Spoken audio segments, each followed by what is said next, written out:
Okay, Professor Jim Schultz here from my Finance 680 students. I wanted to go ahead and shoot a video here for number 31 in Chapter 7.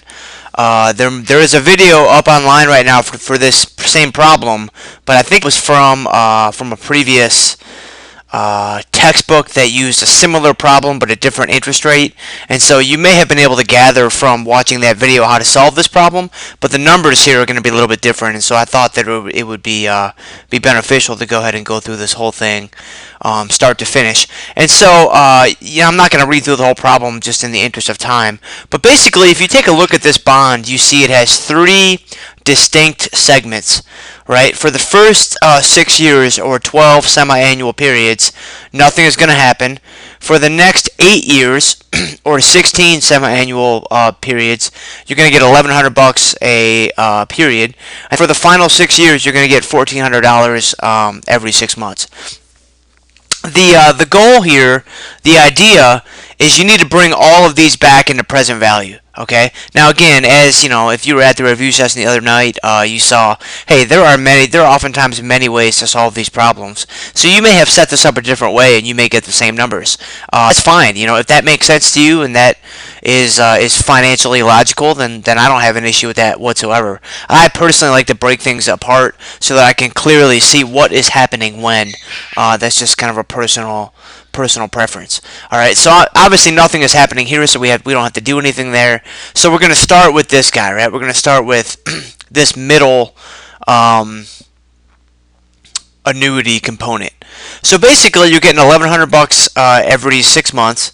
Your interest rate's going to be 30. It's 6, but it's got to be semi-annual, and there are 16 periods, right? No future value. Boom. There's your present value. Now here is where this problem is tricky, in my opinion. This number right here, if you were going to put this somewhere on the timeline, it belongs at period 12, right? So this present value is the present value of the annuity when the annuity begins, which, as we know, annuities technically, quote unquote, begin the period before the first payment begins, right? And so with the first payment coming in 13, this guy belongs at 12. So that's what I mean when I said bring this guy back to t equals 0. You got to bring it back 12 periods, right?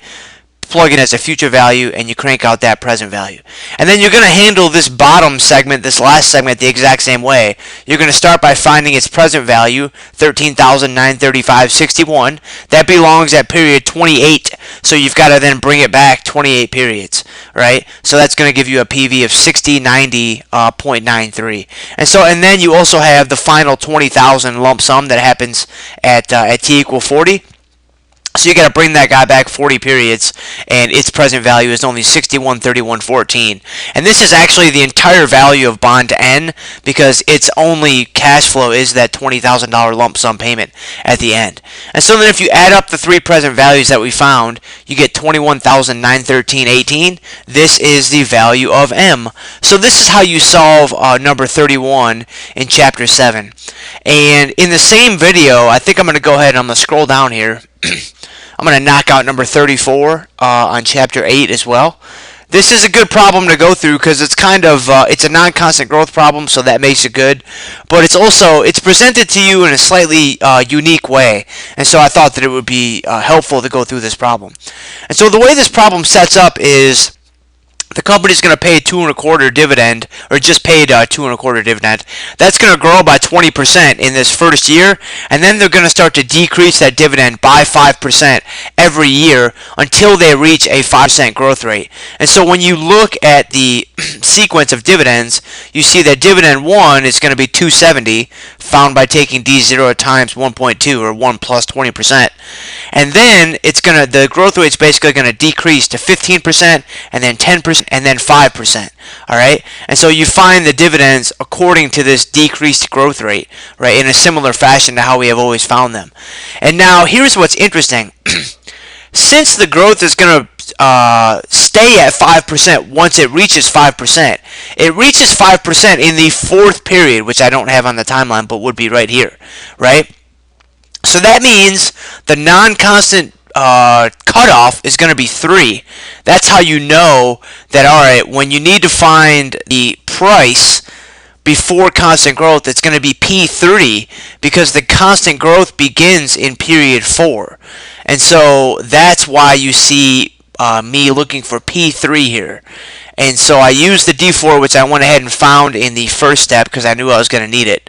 And then, you just follow the basic P is equal to the next dividend divided by R minus G, and you get 51.233. And then obviously you need to find the present value of that number, and so we use our typical present value equation. You get 36.466. And then the sum of the PVs is going to be this guy added on to these 3 guys, which I didn't really mention, but this is just the present value of these first 3 dividends found using the same way that we have been using to find these present values all along. So this is how you solve number 34 from chapter 8.